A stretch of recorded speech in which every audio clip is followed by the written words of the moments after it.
কি শিখাইলেন সন্তানকে, কি বুঝাইলেন? আপনার চোখের সামনে সন্তানের এই অসৎ জিন্দিগি, আহা, বাবাদের তো উচিত ছিল চোখের পানি ফেলে কাঁদা, যে আরে আমি আমার চোখের সামনে দেখে গেলাম আমার ছেলে এক ওয়াক্ত নামাজ পড়ে না, ও আমার মৃত্যুর পরে কি?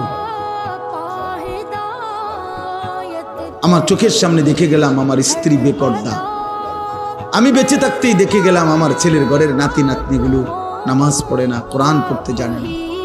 আয় হায় চাচা, আপনার মৃত্যুর পরে কে আপনার জন্য দোয়া করবে? ওই হুজুর দি, আলগা হুজুর। হ্যাঁ, আলগা হুজুরের দোয়া আর ফুতের দোয়ার তফাৎ আছে, কসম খোদার তফাৎ আছে। যার বাপ মরছে তার কলজার ব্যথা আর কাবা শরীফের ইমামের ব্যথা এক না। কথা বোঝেন নাই? আমার বাপ মরছে, আমার কলিজার ব্যথা, আর এই জায়গার মধ্যে যদি কাবা শরীফের ইমামরা দাঁড় করান, উনি তো হলো কমন দোয়া, কারণ উনি তো প্রত্যেক দিনে দোয়া করে, তো ওনার বাপ না। আপন সন্তানের ব্যথার আলগা ব্যথা তো এক হবে না বাপ। ইমাম সাহেব যত সুদ দিয়েই কোক, যত টাইনে টুনেই কোক।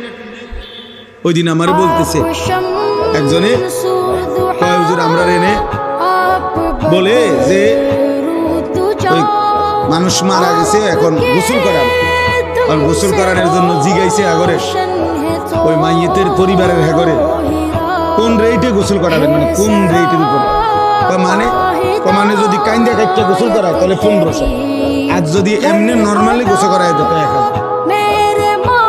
খাইছে না আমি এরকম কথা, আমি কিও কহা হুজুর, এটাই কাইন্দা কাইটা যদি কি করা গোসল করা তাহলে কত 1500,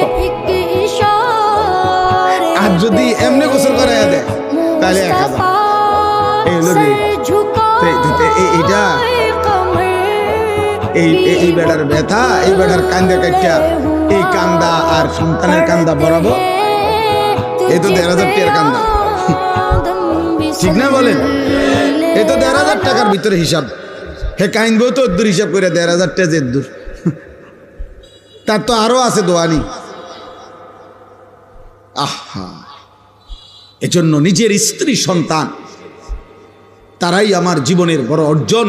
তাদের ঈমান, তাদের সেজদা, তাদের আখিরাত, তাদের আখলাক। মা নাহালা ওয়ালিদুন ওয়ালাদাহু মিন নুহলিন মিন আদাবিন হাসান।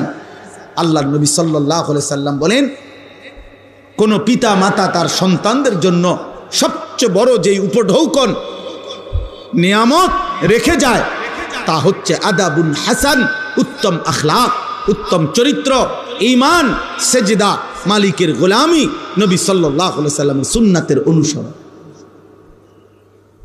এটা হলো কোনো বাবা মায়ের রেখে যাওয়া সন্তানের জন্য সবচেয়ে বড় সম্পদ।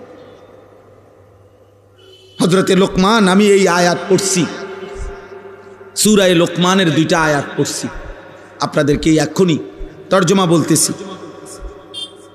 এখানে আছে হযরতে লোকমান ওনার ছেলেকে একটা একটা করে ওসিয়ত করছেন। এই ওসিয়তের মধ্যে 1 নম্বরে বলছেন, পুত শিরিক করো না। সন্তানকে বলছেন বাবা নামাজ পড়ো, সন্তানকে বলছে 1 জাররা গুনাহ করো না। তো একটা কথা বলছে এখানে লোকমান হাকিম ওনার ছেলেকে, যে হে আমার সন্তান, গুনাহ করবার জন্য তুমি যদি কোনো 1 বিন্দু, ইন্নাহা ইনতাকু মিসকালা হাববাতিন মিন খারদালিন, 1 সরিষার দানা পরিমাণ, এই বিন্দু পরিমাণ গুনাহ করার জন্য, ফাতাকুম ফি সাখরাতিন, এই গুনাহটা যদি তুমি কোনো পাথরের ভিতরে করে থাকো, আও ফিস সামাওয়াত, অথবা 7 আসমানের উপরে করে থাকো, আও ফিল আরদ, অথবা 7 তবক জমিনের নিচে কোথাও করে থাকো, আল্লাহ বলেন, লোকমান হাকিম বলছেন ছেলেকে, ইয়াতি বিহাল্লাহ, আল্লাহ কিয়ামতের দিন সেটাও তোমার সামনে নিয়ে আসবে।